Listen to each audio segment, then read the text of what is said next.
On Blue Collar Series XM. He travels all over the world. He's been to 28 states and 13 countries. Ladies and gentlemen, Adrian, Lucio! What's up? Please sit down, everybody. Sit down.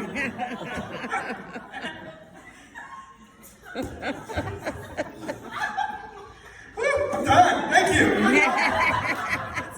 We got the giggles up right here.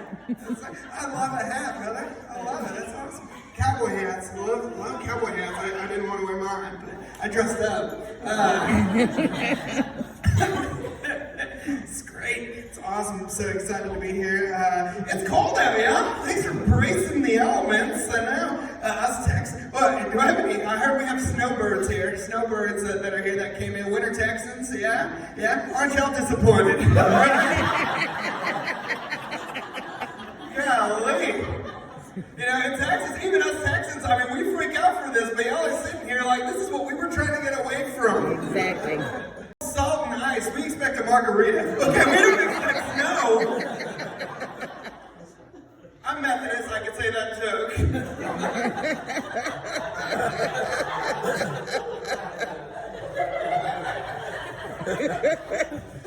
I should have asked, bro. Any Baptists in the house? Any Catholics? Okay, cool. My kind of people. I'm sorry? Ex-Catholic. Ex-Catholic, recovering Catholic. Welcome. Appreciate it. That's it. Of course, they're the rowdy ones. Right? Love it. That's it. I'm from South Texas originally. I'm from the Rio Grande Valley. Any of y'all ever been there on like a mission trip or something? We appreciate y'all. Yeah, there's white people down there, but we exist. And you're the living proof right here. I'm tiny, I know. Isn't this weird? I love being higher than everybody else. It doesn't happen often. Enjoy it. Tiny. I'm 5'4", and so when I travel, I love traveling. I love doing stand-up. I've been all over. I got to go to Japan. Japan was fun. I love Japan for a few reasons. Number one, I'm 5'4" in America.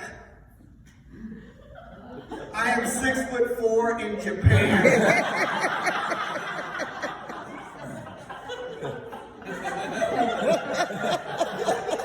They don't make them that big over there. I mean, I was wearing cowboy boots, jeans, and a San Antonio Spurs jersey. They thought I played for the team.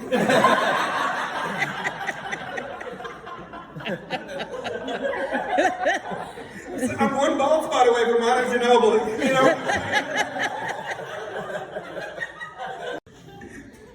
It's great. I live in San Antonio now. I moved up. Like I said, I was trained by the best, and it works out. I love what I do.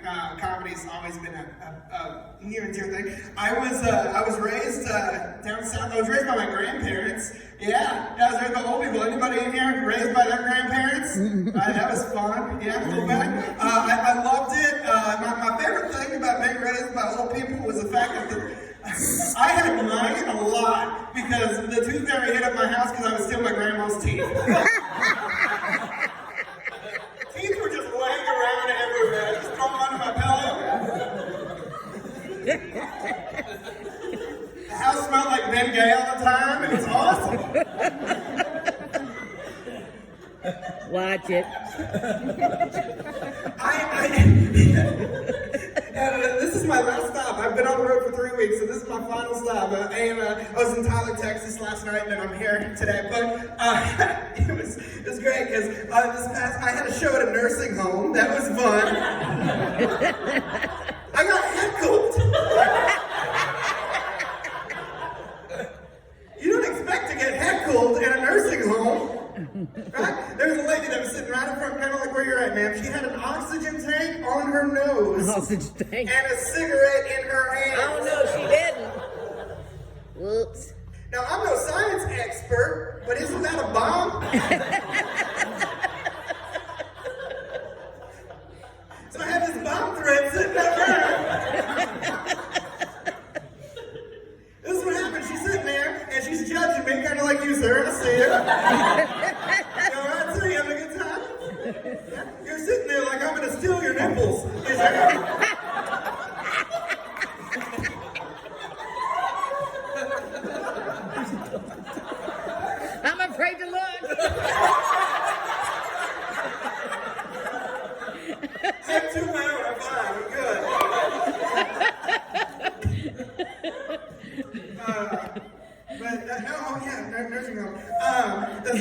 bondress lady sitting right in front. And this is what happened. This is how she heckles me. She's sitting there. She's like, they want you outside. Who wants me outside? Everybody inside wants you outside.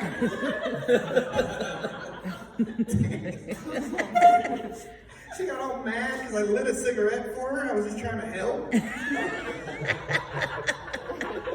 was resting on her ear.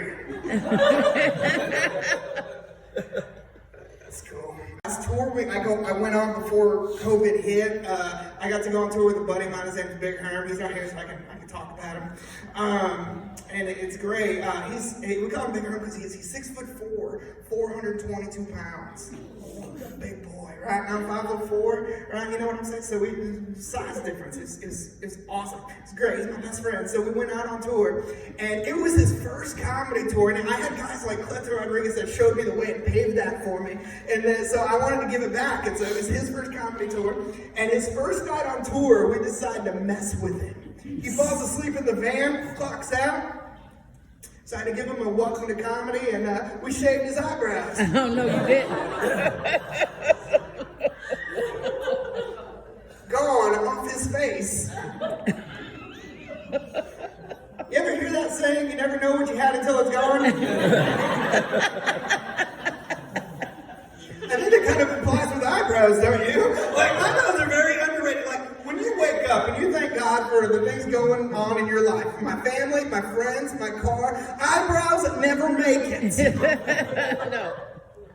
Until you wake up and they're off your face. Can you imagine? Do you know how weird it is for a short white redneck like me and a large Latino like him to walk into Midland, Texas Walmart at 3 o'clock in the morning to look for an eyebrow pencil?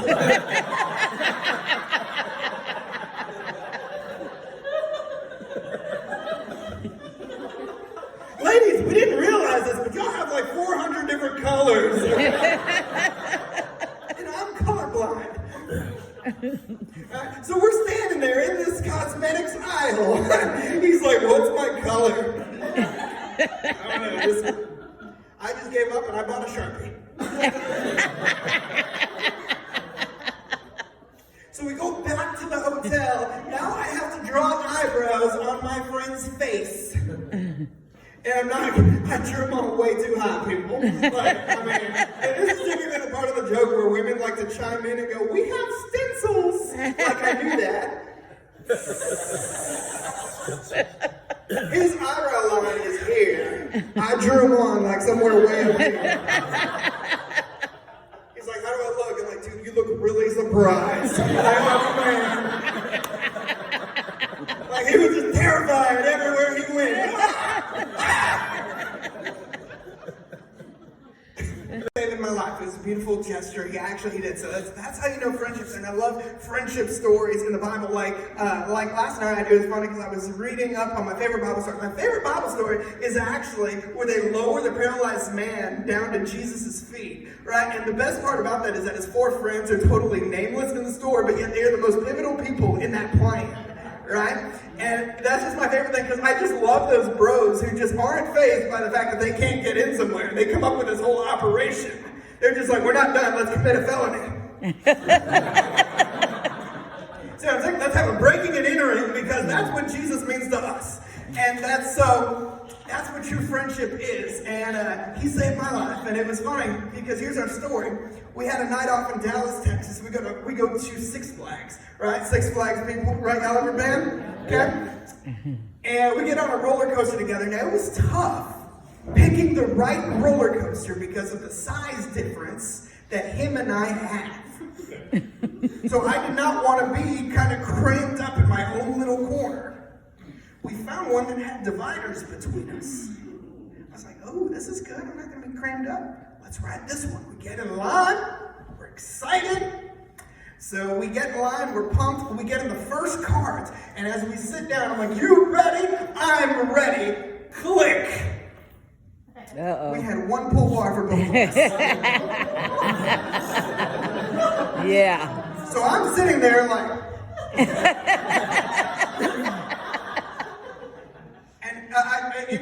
down in the valley, they call this long high. I don't know But anyway, so this bar is stuck under his stomach already, and there's about this much space between the pull bar and my body. And I said, bro, I gotta move, man. I can't do this. I'm gonna die. So I'm like waving my hand at the lady. We're in the first cart up front, and she doesn't see little me sitting next to it because she didn't think that somebody was stupid enough to do it.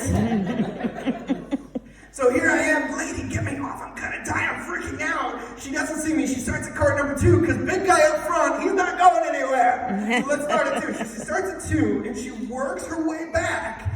And out of nowhere, the carts start moving. Uh-oh. This thing has loops.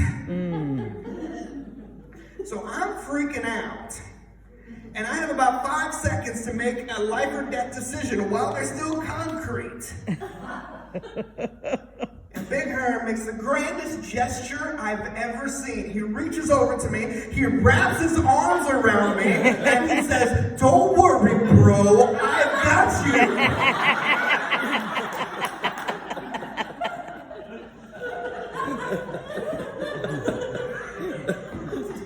Santana, I'm not even gonna lie to you, I've never felt safer.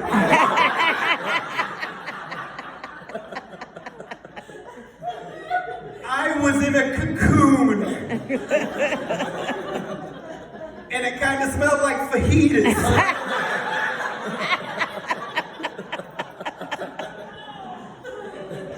Going through this ride, and it was kind of like Titanic. I was like, don't let me go. I'm not gonna let you go. We go through loop after loop after loop after loop.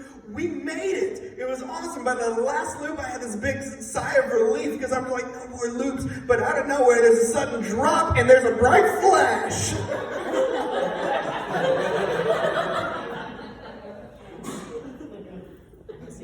Did they just take our photo?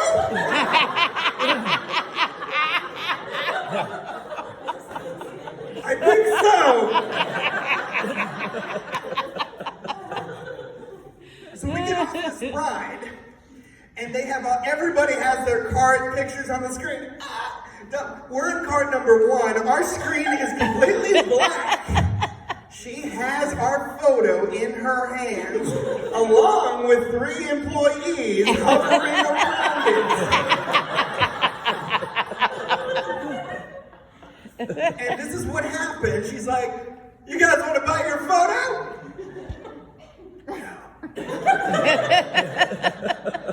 Burn it. And Big Herm remembered. He's like, "You know what? I'll buy it. How much is it?" She's like, "$7. So she hands him the photo, and you open it up. It is the worst photo I've ever seen. I don't have it. I don't want it. Here's the reason why. It's a photo of me beat red, in fear, petrified, freaking out. Big Herm is holding me with no eyebrows drawn, very excited.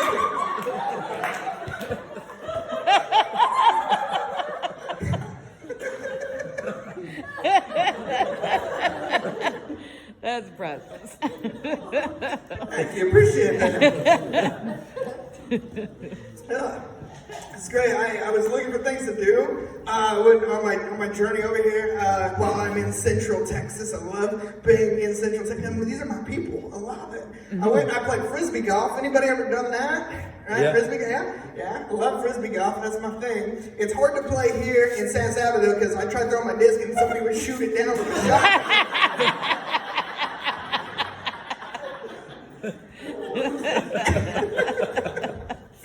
Oh well. But yeah, I was raised by my grandparents. I'm actually a national spokesperson. So I actually had people come to me and say, "Hey, we want you to be a national spokesperson for the Alzheimer's Association." So my grandmother suffered from Alzheimer's, so it was a very near and dear organization. So I'd just like everybody to know that 10% of tonight's proceeds got donated to the Alzheimer's Association. Yeah. So it's a charity, and I try my best to donate to. It's one that's near and dear to me because it's so hard. And so one of the ways that I cope is by joking about it. So some people, you don't realize in life what it is you're going through. And so COVID's been a nasty time, especially for all of us. So I use laughter as a way to heal. So I'm sorry if I offend you guys. I think it's funny. I'm not laughing. But so I was. My grandmother was a character, though. She really was. It was great because whenever I first started comedy, she came up to me. She tried to be my support system. She's like, "It's okay, Adrian. It's okay. Nobody's gonna laugh at you. You're fine."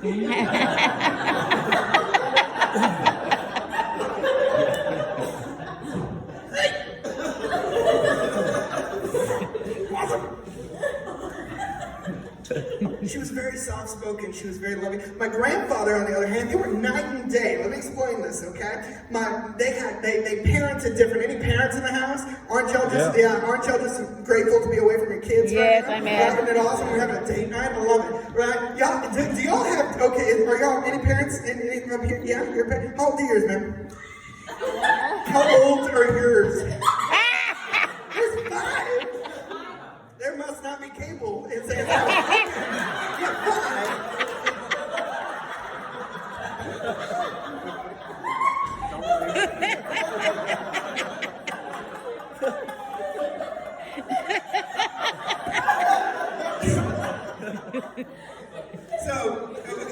So how old are they? 15, 13, 11, 9, and 4. Wow, okay, yeah. That's a wide group, definitely. So, see, and with my grandparents, it was different because they took me in their 70s, and they had no idea. I was a little bundle of energy. That's what happened because I have ADD, right? I know. And I was just all over the place. My grandmother would send me to church camps all the time. She's like, "You just need to go give your energy to Jesus." Send it over to him or give it, and I'm gonna take it away.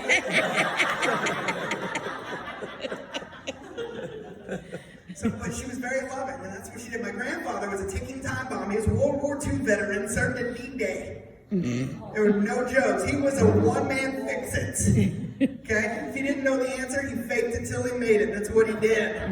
Right? I know, it was great. That's exactly what it was. They had different parenting structures. My grandmother was very soothing. She's like, "Adrian, I love you, and God loves you, and you're amazing. You're going to do big things, and it doesn't matter what problems you have. I'm going to coach you through it." And it was so fantastic because I had normal problems as a kid. Like, I had a bad bedwetting problem forever. I know. Her remedy, she's like, "You know what? We'll try to get you pull-ups." You know what my grandmother did? Gave me an electric blanket.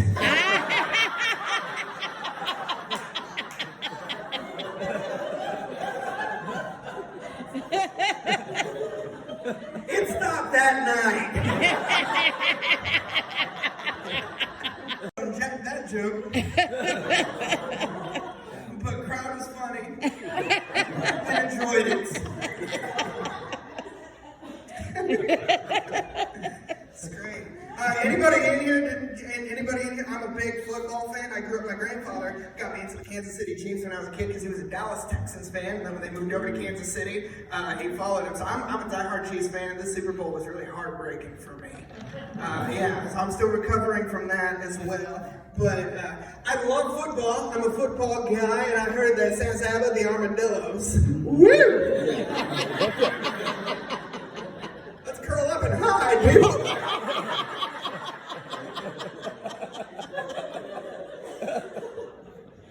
Seriously. Let's hide, and if you touch us, you will get leprosy. I promise you.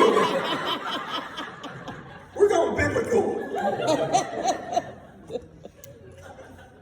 I love the NFL draft. Okay, so that's one of my favorite things about the NFL is the NFL draft. They get college's best athletes, and they give them to the worst NFL teams possible.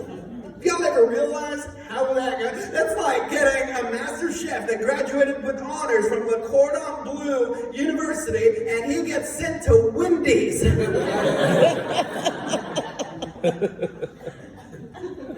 amazing, right? Doesn't make sense. It's weird. It's weird. But you guys, it's awesome. Let's see, Valentine's Day, I love it. I have a girlfriend. Yeah, that's right. I have a Valentine this year. She's in the car.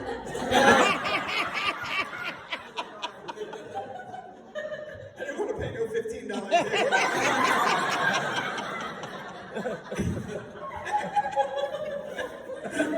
She's naughty. I made her a plate, you know, it's cool. No, it's great. I got me a little white girl from East Texas. It's awesome. You know, she has an accent and everything. It's great. She has words like mattern and slickern. It's awesome. She gets mattern heck. And the roads right now are slicker than Christmas. Slicker and snot. Yeah. You want to know something else? She's a 911 operator. Oh. I feel bad. Yeah, don't ask how we met.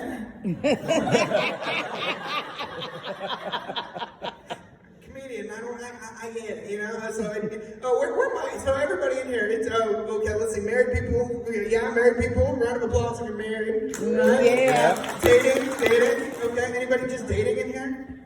Oh wow. Okay. So, what was that one, sir? She scares me. Yeah? Are you a Latina? No, I'm just half Hispanic. Half Hispanic. Y'all are, yeah, so I love Latinas and they're my favorite, but they're spicy, yo. Now, I'm going to use that word spicy. You're spicy, man. I get it. I dated a Latina for a while, and it was tough. I'm so glad I'm with a white girl right now because she's like, go, I trust you. Go, I trust you.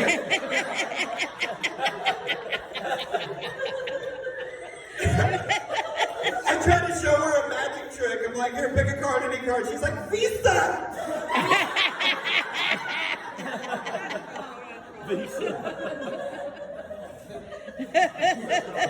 Y'all Latina, man. I can have a second. Y'all are the ones that, you know, when we go out or go back, y'all go through our phones. Y'all sit there just so angry. Who's Amber Alerts?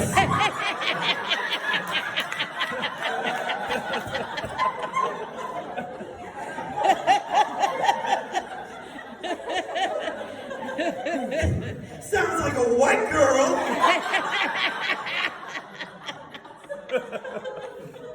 You're sitting there trying to explain yourself. She's outside looking for a white Silverado.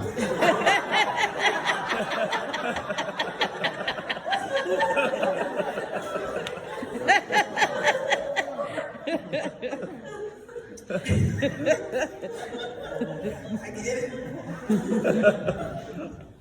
I do. I use comedy in a variety of ways, people. I do.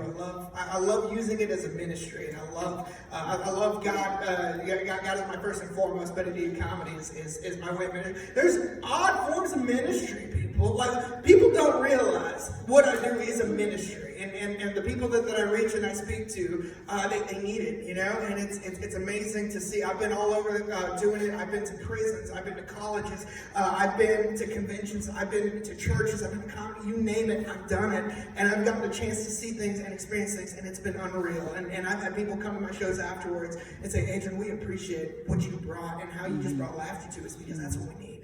And we need to heal from that. And it's tough. It really is.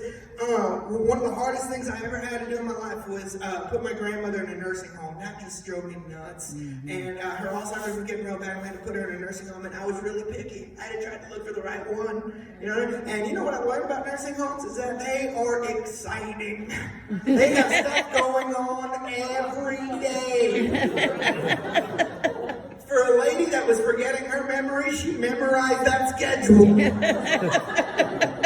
With dinner at 3, bingo at 4, movie at 5. Let's go. It made me think about though how, like, you know, when they go to movies and stuff, like movies, they show like Old Yeller, and when they do karaoke, they sing like Patsy Cline, right? Because that's what they know. That's their livelihood. And I just remember thinking, I'm like, man, by the time I end up in a nursing home, it's going to be completely different. What are we going to be doing? We're going to have raves?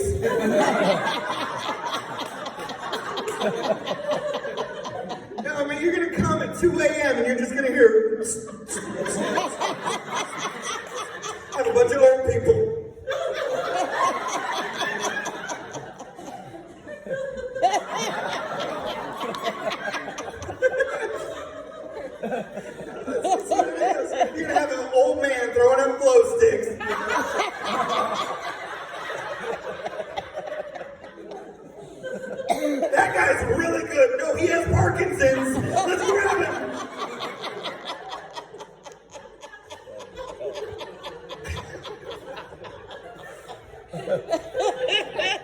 It's going to be different. It's going to be very different. And I'm excited for it. I'm looking forward to it. We'll be sending selfies. You know, it's awesome. It's going to be great. Playing with iPads. Awesome. Can't wait. Cannot wait.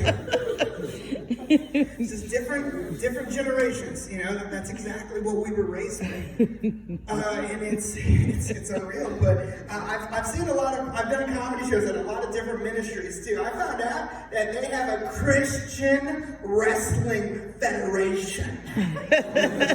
They wrestle in a wrestling ring for Jesus. Wow.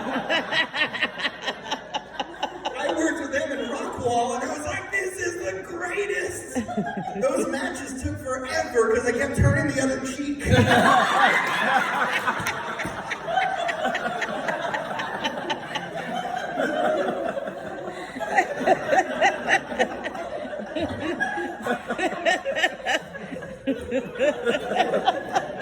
I'm sorry, you guys. I'm hearing some of these for the first time. These are brand new to me. So.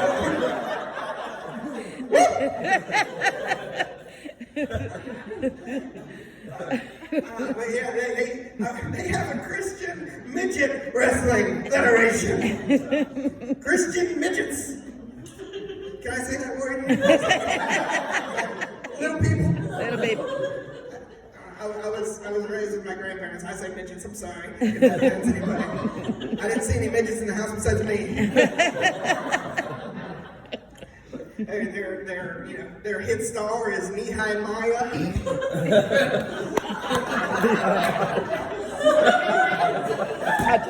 I'll give you a minute on that one, church.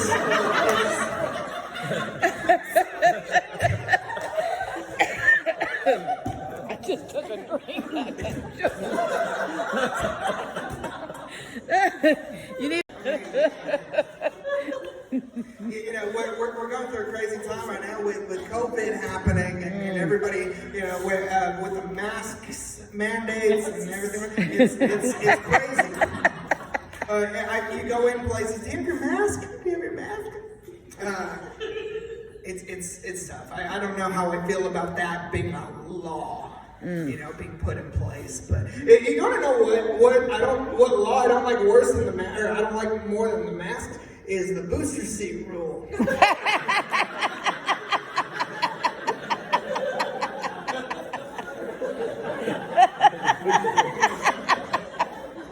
Did y'all know that the booster seat rule in Texas goes to 5 feet?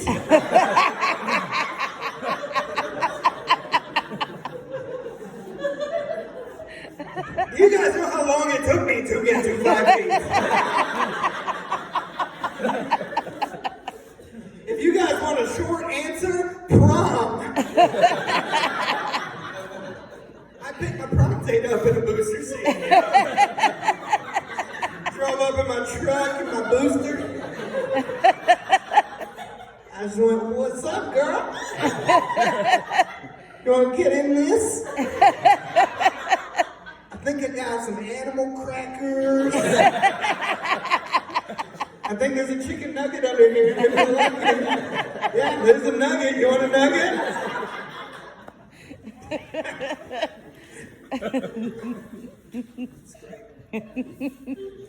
I love the fact that y'all laugh. This is such a great church right here. It's awesome. I'm glad that y'all have a sense of humor. It's good to have a sense of humor. It is. God wants us, you know, God made a sense of humor. Mm-hmm. We need it. If you don't believe that God has a sense of humor, go to Walmart at 2 a.m. Go to Walmart at 10 a.m.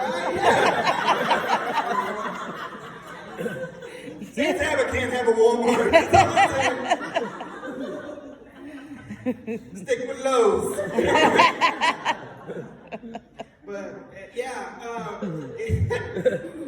it's We do. I like it though when people, really honestly, I love it when people come up to me after shows and they tell me I did a great job. But sometimes, there's people that come up to me and tell me how bad it was, and it's heartbreaking because my goal here is to try to bring unity and just, relieve people of that and everything. I remember I had written this joke, and this is the joke, because I'm going to share it with you guys because we're in the check cleared. But here's what happened. I'm not going to say the name of the town, but it rhymes with Austin. I was doing a show, and I did a joke about I'm glad I do comedy, because I cannot do anything else. Okay, you're a really bad employee when your boss gets you as a secret Santa and he buys you an alarm clock. That wasn't a joke. Here's what happened. This alarm clock that he gave me was so loud. I mean, I couldn't even set it because I woke up terrified. Like it was like I was having flashbacks to my electric blanket.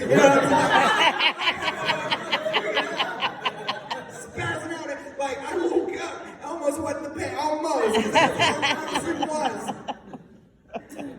And I had said a joke saying this thing was so loud that my deaf neighbors came over going, do not.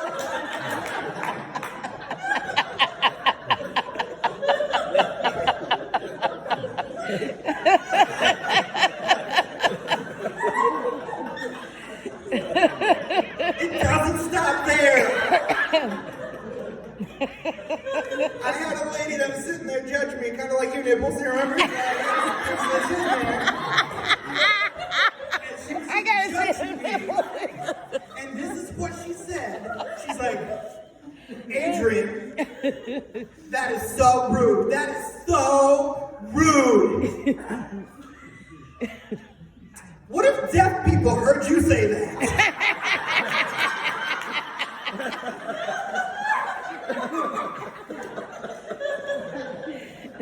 They might. I tried to give her a chance because I'm full of grace. In life, I tell people, there's some people, I call them EGRs. If you don't understand, this is a Christian term that I made up. Y'all can use it if you want. If you ever meet somebody, you go, that person's an EGR. What does that mean? Extra grace required.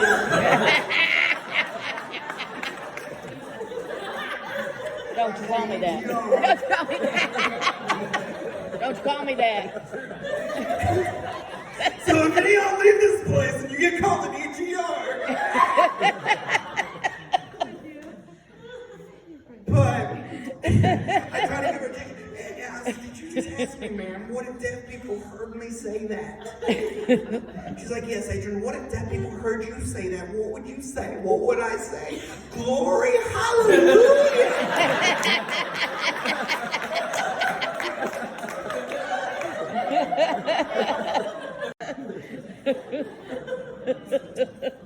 It's great. I love it. You guys are a lot of fun. I really are.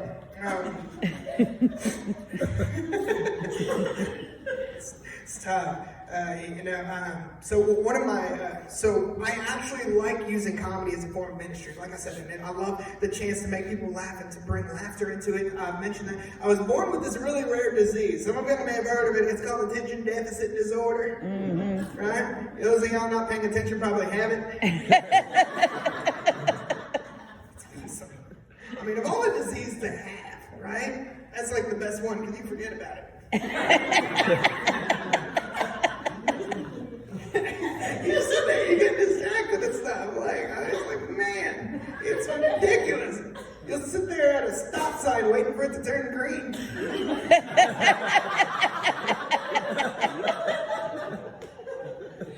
You know what else? Have you ever towed a car? Have you ever been asked to tow a car and forget you were towing it? Uh-oh. Uh-oh. That's fun. You're just like...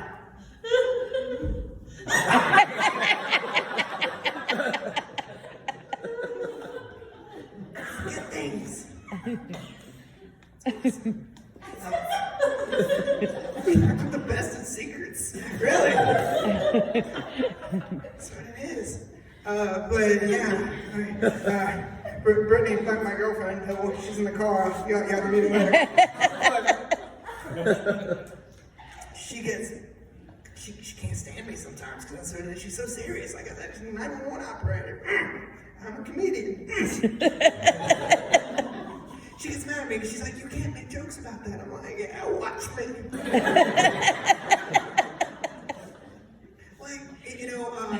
I'm the guy that you want to take places because, people always turn around and expect me to do something. That's why I want to go to y'all's church one Sunday, right? Have Pastor Tom up there. Right? But, no, it's great. But, no, it's like, I use humor as a way to heal. And like I said, that's what I want to encourage people tonight also. So whatever it is you're suffering from, if y'all are going through marriage issues, if you just know that life gets better, and that God loves us unconditionally, and that a cheerful heart is best medicine, like it says in Proverbs 17:22. It's one of my favorite verses in the Bible because it's true. And that we're in a world of hurt right now, and America is just at its just complete downfall, but yet at the end is that we're only here temporarily. That's right. That God calls us to bigger, better things, so why not laugh and enjoy it? You know what I mean? Just sit there and enjoy the ride. That's really what it is that there's going to be so many people that are out there just trying to throw you life vests, saying, here's a life vest. In reality, some of us, God just gives us a seatbelt, and he's just like, hold on, it's going to be tough, but I love you, and you're going to survive this. Amen. That's right. Amen. That's really what it is. So I'm going to tell you guys a quick story here, is that one of my road managers that he went on the road with me last, his name was Brian, and I'm going to show the story about Brian. Brian did 11 years in the penitentiary. He's at prison, okay? He did 11 years in the pen. And when he got out, he was looking for a new start, and I said, you know what? I said, he was having trouble finding work. I said, I was just about to start a tour. I said, Brian, God's calling me to use you. I said, and you and I are going to go out on the road together. You're going to be my new manager. And I said, and we're going to work together. And I said, we're going to do Bible studies. And we're going to really hit this hard. And we had a great time. We developed a relationship. And he looked at me square in the eyes. I'll never forget this. He says, bro, I'm glad you saw something in me when I didn't.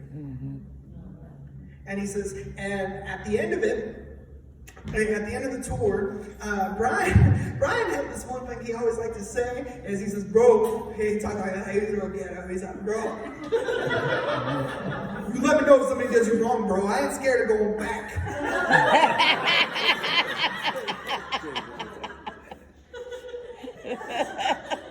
So what about you? Like, anybody would come after little me. It was like a Chihuahua and a Saint Bernard, you know what I mean? He would just come over and he's like, bro, right? That's what it was. We were on the road one night, and we found this one place that had free pool. We had no money on the road, and we were like, hey, let's go shoot pool. That sounds like a great time, right? So we went to this place that had free pool on Wednesdays, and that's where we were at. And so we go, and we set my jacket down on our pool table. I'm like, let's go to the jukebox, that little jukebox. So we're there, and we're putting in all this, we're trying to pick our music. Well, some big old redneck boys just come over, they move my little jacket, and they move it over to another table, and they start using our pool table. I was hot. I was mad. Right? And Brian saw me getting upset, and he's sitting there, he's like, bro, let me take care of it. I said, no, Brian, no. You've always done this. Let me take care of it. Uh-oh. Thanks for laughing already. I just have this whole David and Goliath thing again. You know what I mean? I'm like, Lord, give me stones. Let's go. And Brian's like, he says, let me take care of it. I said, no, Brian, no. I said, listen. I said, we came here for free pool. I said, it's not our fault. We chose music. I set my things on the table. They got to respect that. I wasn't always saved. Okay? And so here's what happened, is that I go marching up to him, little me, and I go, hey, bro, I'm sorry, but this was our pool table. I put my jacket down here, and you can see that. And the guy's like, so, whatever. He grabs me, and he tosses me aside. Didn't hurt. definition of insanity is doing something again and expecting different results. I'm insane. Okay. So here's what happens is I go back marching up to him and said, no, listen, if we're not playing pool tonight, y'all aren't playing pool tonight. That's when Brian steps in. Things get hazy, not a fight, but an altercation. And they asked us to leave. So we're sitting outside. And I got my jacket, so I put my jacket on, and we're sitting there waiting for our ride, and I'm laughing. He's like, bro, we got kicked out. Why are you laughing? Because I told you they weren't going to play pool. We're sitting there laughing, and I said, hey, Brian. He's like, well, I was like, I got a chicken nugget. You want a chicken nugget? I share that story to say this. Brian passed away from cancer a year ago. And it's been incredibly tough. And one of his biggest things was always for me to incorporate him in my set, because I never really got to talk about our stories except for our shenanigans. But before he passed away, he got cancer and he passed away. And before he passed away, he gave his life to Christ through my comedy. And that was one of the coolest things I ever got to do and I got to accomplish in my entire comedy career. And I told him, I said, I will tell a joke, and I'm not going to make it a nice joke either. I'm going to give him the Brian that I had to deal with. And that's the way he would have wanted it. So that joke is for him, indeed. And I kicked out and vanished, and I get to come back. It'd be great. But before I go, I want to do something.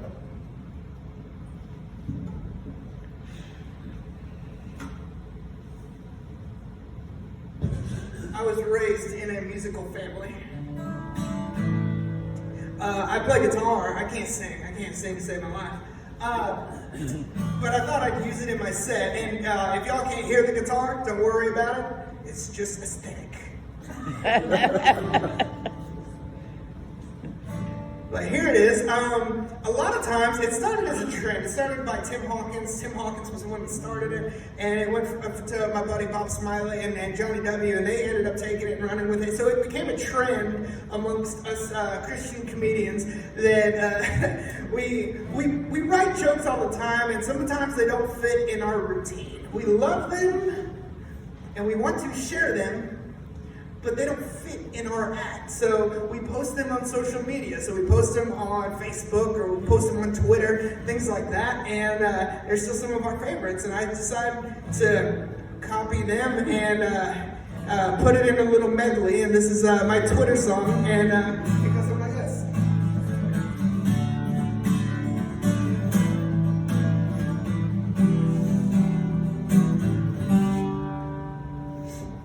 I want to invent a dating website for old people. I'm going to call it Carbon Dating. You either laugh at that or this whole set right here is going to suck.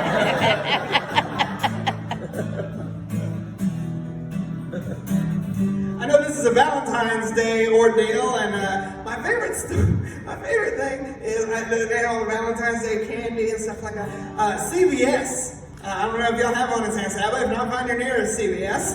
But CVS is my favorite with Valentine's Day stuff. CVS has Valentine's Day cards.